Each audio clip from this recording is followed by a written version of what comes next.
Prontinho. Olá pessoal, boa tarde. Comentário fixado. Vamos falar sobre emoções hoje. Certo, mano? Bem-vindos. Vamos lá, pessoal. Pessoal chegando, deixa eu só acertar isso aqui.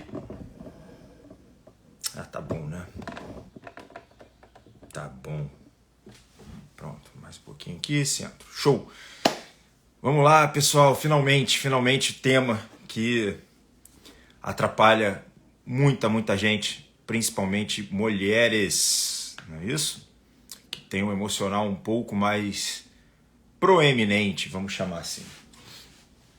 Não que os homens não tenham, não que não seja um problema atual do masculino. Cada vez mais nós estamos vendo homens com um emocional também igualmente abalado. Mas a gente sabe que o homem se atrapalha no andar de cima, na esfera do racional, certo?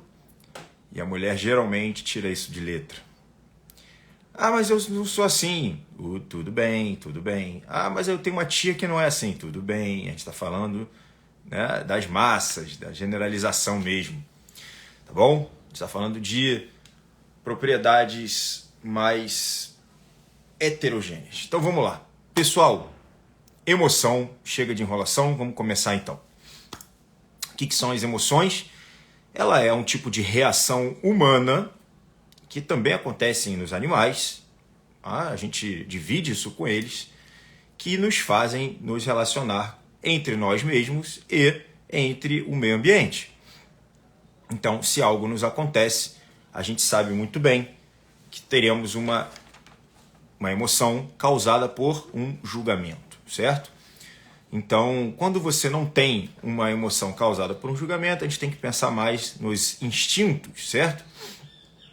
Então, temos algumas esferas dentro desse escopo, desse rol, que seriam emoções, sentimentos e instintos. Qual é a diferença entre os três? Bom, a diferença primordial é que o instinto estaria muito mais ligado às nossas raízes ancestrais, a nossa sensação mais conectada entre nós e o corpo de modo ancestral, sobrevivente, certo? Os animais têm muito mais instintos, né? O que ainda é um tipo de sabedoria um pouco mais peculiar e de difícil entendimento, que as pessoas falam, é instinto. Por que a abelha produz o mel e consegue se organizar numa sociedade e fazer a cera em hexágono? É instinto, é fácil falar isso, mas a gente não sabe direito o que é aquilo, tá? Muito bem, nós temos as emoções e dentro das emoções são essas esferas de uma linhagem que faz um ponto alto e que tem geralmente uma temporalidade curta. Ela é circunscrita, ela é aguda, tem uma explosão dentro da emoção e ela geralmente tem baixa ou pouca duração. O tempo dela é curtinho. Tá bom? Já o sentimento, ele já não tem essa explosão toda. Ele tem um caráter mais crônico, não é agudo como a emoção. O sentimento tem um caráter crônico.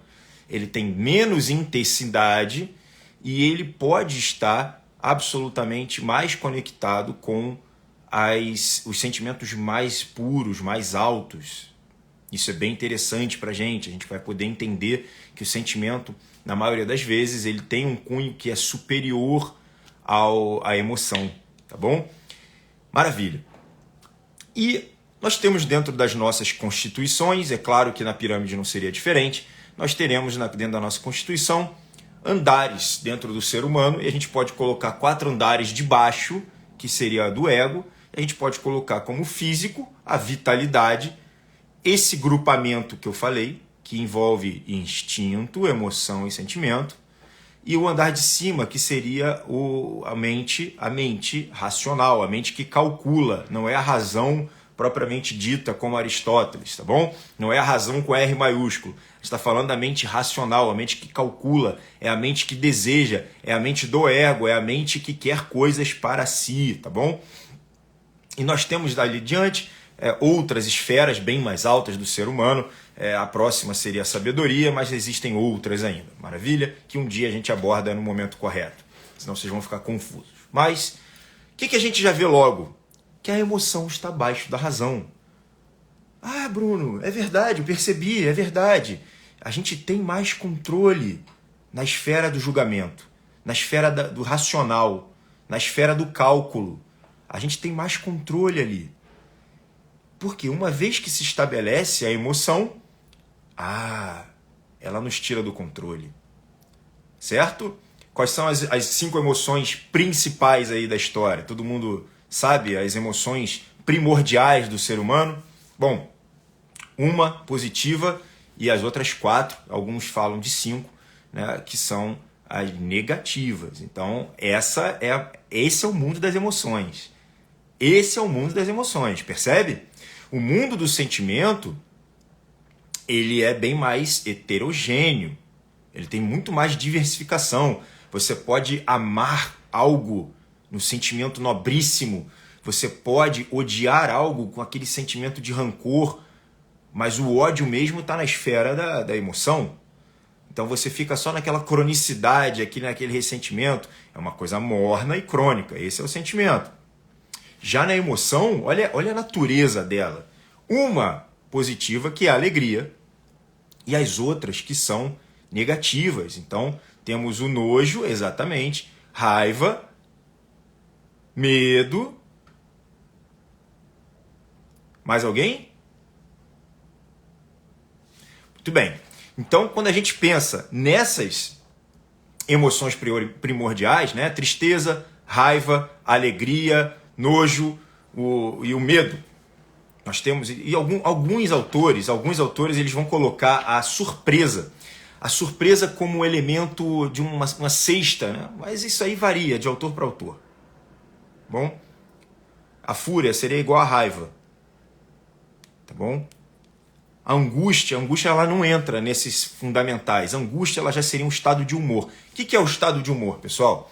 Você tem um conjunto crônico de emoções que acontecem várias e várias vezes, de emoções e sentimentos, que denotam um tom para a tua vida. Esse tom vai ser o teu humor. É um conjunto crônico. Emoções, sentimentos. Claro, os instintos também. Certo? E os pensamentos? Outra aula, outra live, mas os pensamentos também recebem cunhos de pessimismo negativo, o otimismo, ou seja, eles são positivos e negativos na história. Os pensamentos têm qualidade. Orai e vigiai. Perfeito? Então, o vigiai seria basicamente o cuidado que você precisa ter com os seus pensamentos, principalmente. Tá? Por que os pensamentos? Porque os pensamentos eles vão permitir ou negar a criação de emoções. Então, se você é uma pessoa que está com as emoções desordenadas, o que está acontecendo com os seus pensamentos? Eles estão errados, eles estão enviesados, eles estão pobres em julgamento, em teor de qualidade. Qualitativamente, eles são escassos, eles são empobrecidos. Perfeito? Então, o Hector perguntou, saudade. Olha, então, o que a gente pode dizer? Essas são as emoções, as principais, as primordiais. Mas você tem, pelo menos, umas 300 emoções. Algumas ficam entre adjetivos, substantivos, né? Mas 300 emoções, perfeito? Então, nessa hora, o que você pode fazer? Coloca lá no Google, lista das emoções. E aí você vai ver 300 emoções. E você vai entender o quanto nós todos temos um vocabulário muito pobre no que se refere ao que a gente está sentindo. Eu pergunto no meu consultório, o que você está sentindo? O que a pessoa fala? É ruim. É bom. Ou seja, mas tá bom, mas eu preciso que você me descreva, eu preciso que você me quantifique, eu preciso que você me diga como que nasceu essa emoção, e eu preciso que você me diga onde que você se estabeleceu fisicamente nessa emoção e como é que você reage a ela, certo? Isso aí é um ciclo, são 5 etapas, eu preciso saber das 5, maravilha? Isso é bem bobo, isso não é nem bobo, isso é de fundamental importância, mas isso é básico, é basal, precisa estar completamente dominado a todo custo, tá bom? Então, temos ali reações ao ambiente. Olha, menininha me rejeitou, tristeza. Ganhei uma bala, felicidade, né? Alegria. Acabei de estar muito nervoso porque eu estava com fome. Comi, agora eu estou saciado. Então vem aquele sentimento de alívio, de letargia, de alegria e por aí vai, certo? Então, a gente sabe que isso é reação. Olha, minha tribo vai ser invadida. Apreensão, medo, terror. Tá bom? Aí eu acabei de matar alguém na batalha lá e protegi, acabou a minha ameaça. Alívio, honra, glória e por aí vai, certo? Então a gente já sabe o quanto que isso tem como um fundamento para que a gente se mantenha vivo no mundo. Mas, como eu falei, a emoção tem um caráter que é muito animalesco ainda. Por isso, a gente precisa colocar ela nos eixos. O que o Platão fez? O Platão falou, olha só, vamos colocar aqui o ser humano como uma biga. Uma biga. Lembra da biga romana? Então, lá na Grécia também tinha. Então pegou, Platão falou assim, olha, nessa biga, os 2 cavalos seriam as emoções e os seus instintos, a parte mais baixa, certo? São 2 representações. As rédeas seriam os seus pensamentos racionais, os seus julgamentos, né? Então você vai conseguir fazer com que a rédea seja teus pensamentos, que vai ser o que você vai orientar os seus cavalos, é o que você vai dar velocidade a eles ou não. O cocheiro seria o espírito humano, o corpo humano seria a carruagem, né, a biga em si, e tudo seria você, que é esse grupamento de forças que ali estão. Maravilha, entendemos muito bem isso. Ora, se o seu pensamento é muito fixo, muito obsessivo, muito anancástico, repressor, os seus cavalinhos não vão andar. Você vai ficar parado. Se você soltar a rédea completamente, falar assim, quer saber? Dane-se, nada disso é importante, né? O que vai acontecer? Você vai se entregar à força dos seus cavalos. Eles podem correr muito, eles podem brigar um com o outro, brigar com outros cavalos, eles podem começar a fazer o cruzo ali mesmo, né? Eles podem querer comer e ficar comendo, eles podem querer dormir o dia inteiro. Ora, são cavalos, simplesmente são cavalos, eles não estão completamente em desordem do ponto de vista humano, do ponto de vista espiritual, certo? Eles estão em completa desordem. Então a gente não poderia deixar que um cavalo guiasse o nosso destino. E é o que eu vivo falando, e é basicamente o que os estoicos falavam, e é basicamente o que a TCC fala, certo? A gente não pode nos entregar, a gente não pode se entregar, perdão, ao bem-querer do cavalo. Maravilha? Então, quando a gente entende isso, a gente percebe que o cocheiro é o que vai dar a direção e o ritmo e a ordem aos cavalos. Eles não podem entrar em desordem. E é o que a maioria falou, eu botei hoje na caixinha, perguntei, oi, então, e aí, pessoal, como é que andam as emoções? Desordenada, confusa, triste, apatia completa, porque o cavalo pode, simplesmente, você pode ter medo do ritmo, você pode ter medo da velocidade e você pode dar um jeito de se desligar do cavalo, desligar a carruagem. É um estado muito mais pernicioso da vida humana, muito mais perigoso da vida humana. É a apatia. No longo prazo, ela dói mais do que a angústia em si. Dói mais do que a tristeza em si. Perfeito? Então, temos que domar esses cavalinhos através das rédeas e da alimentação da sabedoria do cocheiro. Então, quanto mais você tiver um leque, uma gama de bons pensamentos e de bons julgamentos, quanto mais você conhecer sobre o mundo, quanto mais você adquirir a sabedoria do mundo, como é que as coisas funcionam, menos emoções patológicas você vai ter. Certo? Menos emoções patológicas. Você vai poder, inclusive, orientar os seus cavalinhos para buscar mais a alegria. Até como dever. Porque nem sempre tem alegria, nem sempre tem fundamento para alegria. A gente fala, opa, a situação está pesada aqui, a situação está difícil aqui, mas eu vou através de um dever, e é por isso que o cocheiro está em altos níveis, né? Eu vou adquirir pensamentos, ou seja, vou melhorar minha rédea, para que eu consiga trazer um elemento de alegria aqui para gente, perfeito? Bom, não precisa dizer que nós somos latinos, somos um povo emotivo. E a gente valoriza a emoção porque a gente não conhecia essa hierarquia, certo? Então a gente deixa se valorizar e a gente inclusive enaltece os nossos pontos emocionais, emotivos, como uma característica nossa. Ah, o brasileiro ele é quente, que maravilha!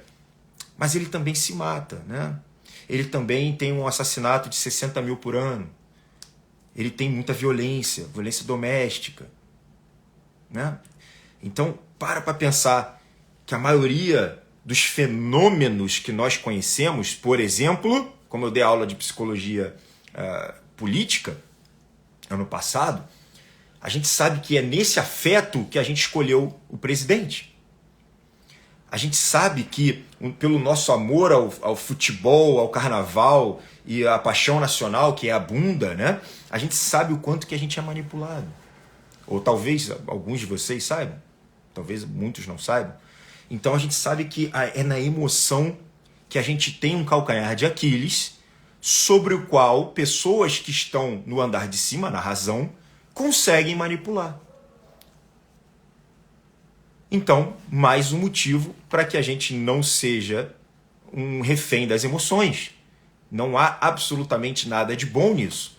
Bruno, então você está dizendo que eu preciso abolir completamente minhas emoções? Claro que não. Falei da apatia, certo? Não dá para abolir, porque são as emoções que vão dar o colorido para a tua vida e, de acordo com a qualidade delas, vai te dar o humor, o tom, né? Como é que a gente vai tocar a música? Como é que funciona? Qual é o tom da música? Ah, está em si bemol, está em dó maior. Esse é o tom, certo? Você vai ver na partitura ali, poxa, onde que está os sustenidos, o que tem de diferente, qual é a regra dessa música aqui? Qual é o tom, qual é a regra? Então, isso aí é a qualidade das suas emoções, a qualidade dos seus pensamentos que vai te dar emoções positivas ou negativas.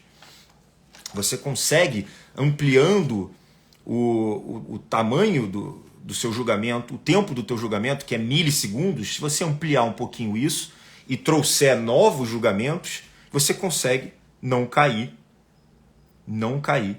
em uma emoção negativa. Uma vez que ela está instalada, complica. As reações físicas vão se apresentar também, bolo na garganta, taquicardia, aquela coisa toda, e aí os seus comportamentos eles estariam mais propensos a acontecer de forma automática. Então, depois que você está vendo o cavalo brigar, você fala, puxa vida, eu errei. E agora? Para tirar ele da briga é um outro problema. Já está muito mais avançado, certo? Bom, lá na nossa pirâmide, onde que ele se encaixa? Onde que esse tema de emoção se encaixa? Olha, ele vai estar absolutamente em todos, como sempre, sempre de forma analógica, sempre de forma que permeia toda a pirâmide, mas o problema das massas é onde ele vai estar. Então, novamente, um problema de segundo andar. Claro que, dependendo da frequência do problema emocional, você pode cair e exacerbar os seus problemas no primeiro andar. Primeiro andar, patologias psiquiátricas. Segundo andar, problema das massas. Perfeito? Problema das massas. Então, a pirâmide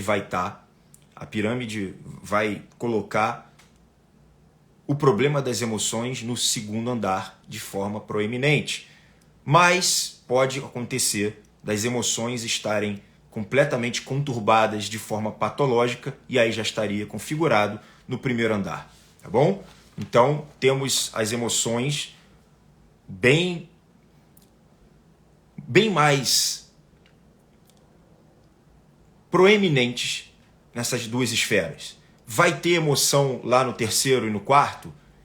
Sim, de forma bem mais cadenciada, bem mais sutil, ordenada, sem qualquer chance disso guiar. Por quê? Olha, eu posso estar agora com alguma emoção de desconforto, de timidez, de medo, de angústia. Aí eu falo, não vou gravar essa live.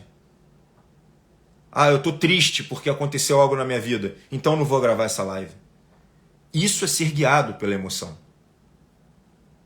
Ou então, aconteceu algo de muito bom, eu tô eufórico aqui, não vou trabalhar hoje, não vou atender meus pacientes. Isso é ser guiado pelas emoções. Isso é ser guiado pelas emoções. Então, a gente sabe que nós estamos numa sociedade extremamente emotiva, que a gente valoriza isso, a gente vê isso através da novela, das nossas paixões nacionais, né? A gente vê isso até no mundo, a gente pode ver isso, olha só, como é que mexe a bolsa de valores? É a emoção dos investidores. Eles vão ver alguns números, é evidente, eles vão olhar para o mundo, tá tendo uma guerra não sei aonde, tá? Isso gera uma emoção. E eles, com medo da volatilidade, eles tiram. Você quer ver outro? Tira o dinheiro deles, é claro, né? E aí o mercado despenca. Isso é uma emoção. Você quer ver uma outra coisa interessante? Terrorismo. Tá tendo nome. Qual é a emoção que ele provoca? O próprio terror. Se você não fizer o que eu quero, se você fez algo errado, eu vou fazer uma retaliação a ponto de você ficar sempre com medo. Eu falei hoje qual era para quem lê os stories de agora, né? Alguém me perguntou qual é o maior medo da nossa época. É o totalitarismo, que é um tipo de terrorismo. Incutir o terror nas pessoas para que você manipule comportamentos. Ora, quem tem um emocional fraco, quem tem um emocional que domina todo o ser, o que vai acontecer com essa pessoa? Ela vai ser manipulada, ela vai ser controlada o tempo inteiro. É muito fácil você controlar pelo medo. É muito fácil. Se você incute medo nas pessoas, você faz o que você quiser com elas. É isso que é uma coisa que precisa saber, né? Bom, dominar as emoções é condição sine qua non de você sair da segunda camada, do segundo andar da pirâmide. Se você não dominou as suas emoções, você jamais vai chegar no terceiro. O terceiro andar, ele é exclusivo para quem já dominou as suas emoções. Não é ignorar as emoções, porque elas vão continuar agindo. Não é para jogá-las debaixo do tapete, né? Negligenciar ou recalcar. Não é para fazer isso. Você tem que ouvir, tem que entender, não ser guiado por elas. Continuar fazendo as coisas que você veio fazer. Trazer objetivos maiores na tua vida e fazer apesar das emoções, tanto elas positivas quanto negativas. Certo? Mas mantê-las andando e trazendo qualidade a elas através de bons pensamentos, de bons julgamentos, certo? Então, dentre as forças de ascensão, nós temos, uma delas seria o domínio das emoções como uma condição sine qua non. Tá? Ah, Bruno, você vai falar de todas? Eu não, né? Vou falar absolutamente, sei lá, de amor. Amor já está em sentimento, ele já não é. Paixão estaria como uma emoção bem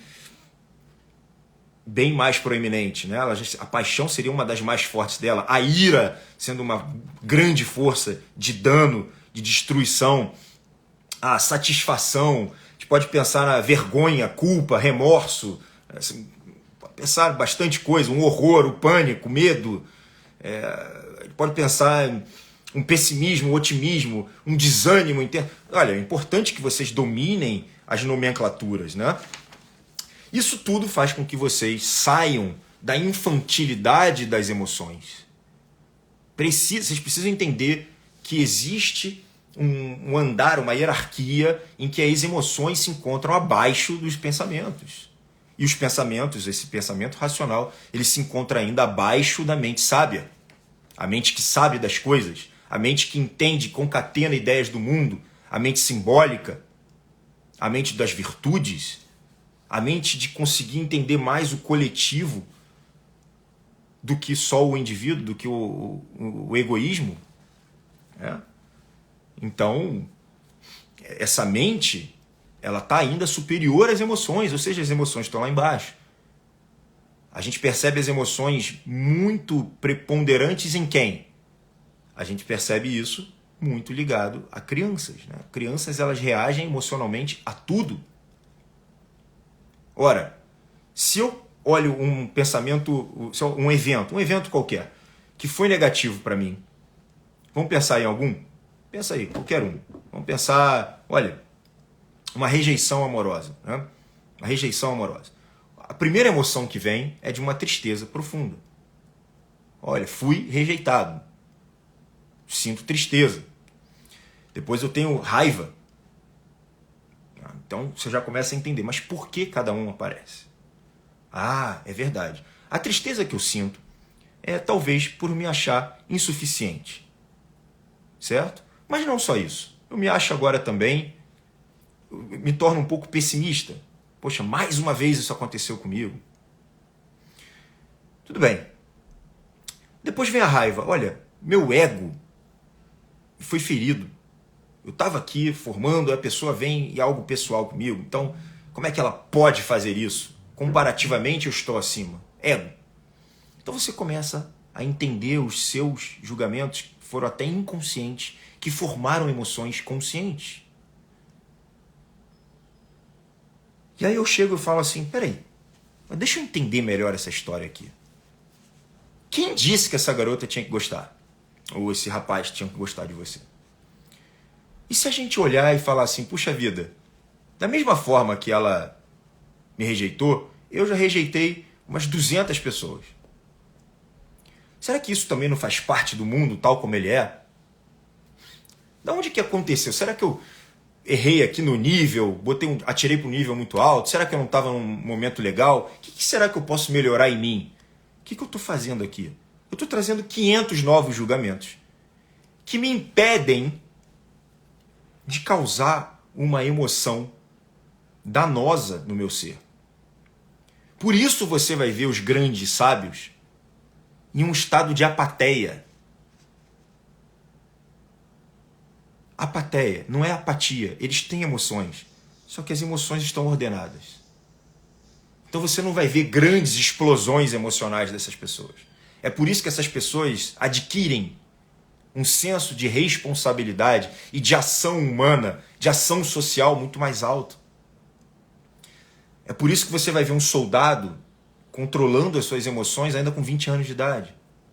É por isso que você vai ver um médico emergencista, todo mundo gritando, desesperado, chorando, e ele fala, não, peraí, eu tenho meus julgamentos aqui, eu sei o que eu tenho que fazer, eu tenho treinamento. Eu consigo ver de outras formas. Então, a ideia é sempre essa, trazer novos e melhores julgamentos. Sempre. E é por isso que a idade vai trazendo também um maior controle. Isso vai acontecer de forma natural. Vai acontecendo de forma natural. Você vai vivendo, você vai adquirindo novos julgamentos. Mas é claro que você pode acelerar esse processo a partir do momento que você busca isso. E aí fica mais fácil você entender. Certo, mano? Mas a gente já sabe que esse é o nosso ponto fraco, sobretudo para os latinos, que tem essa emoção que não tem nada a ver com sentimento. Você pode seguir sendo uma pessoa extremamente amorosa, corajosa, que são forças sobre as quais eu indico que você tenha. Eu não só indico, eu digo que isso talvez seja a coisa mais importante que a gente tem que fazer no mundo. Mas a ideia é justamente que você não seja dominado pelas emoções. E isso vai fazer com que você tenha uma força de ascensão lá na pirâmide, tá bom? Principalmente saindo do segundo andar. Mas a gente sabe que tem doenças que se estabelecem como explosões de emoção, tá bom? Então, se a gente colocar a emoção aqui no meio, a mente racional vai estar aqui. Aqui embaixo a gente pode resumir como físico, e também é interessante que você esteja tratando o teu físico. Ora, uma pessoa que vive emocionalmente explosiva precisa entender se não está numa depressão, principalmente as depressões distímicas que envolvem irritabilidade, em situações de disforia, principalmente no transtorno bipolar tipo 2, ciclotimia, certo? Que envolve uma irritabilidade muito grande. Se essa pessoa não tem um transtorno de personalidade, se ela não está, de fato, com uma inflamação crônica no físico dela, Se ela não tem uma doença, por exemplo, hipertiroidismo, tá? Isso tudo precisa ser visto. Isso vai se manifestar nas suas emoções. Tá? Alimentação pobre, a pessoa está em constante estado de hipoglicemia. Certo? A pessoa vive num estado de fome, a fome diminui muito a serotonina. A pessoa vive irritada. Você nunca ficou irritado com fome? Hormonal, longos períodos de TPM, uma grande instabilidade dos hormônios, sobretudo os femininos. Alguns homens também, pode ser o contrário, uma produção muito alta de testosterona, tricrosomia, podendo chamar de super-homem, né? O XYY, estados de agressividade muito grande, certo? Então, pessoal, tem que cuidar de baixo também, bom? E o de cima a gente falou amplamente. E saibam que quanto mais emotivos vocês forem, mais marionete vocês vão ser na mão dos outros. Isso é importante que vocês saibam. Quanto mais emotivo também, maior a sua estagnação, maior a sua reação ao mundo. Você se torna escravo das pessoas. Perfeito? Pessoal, então, até a próxima live, que vai acontecer muito provavelmente na sexta, sempre suscetível a alterações, tá bom? Um fortíssimo abraço e até a próxima. Tchau, tchau.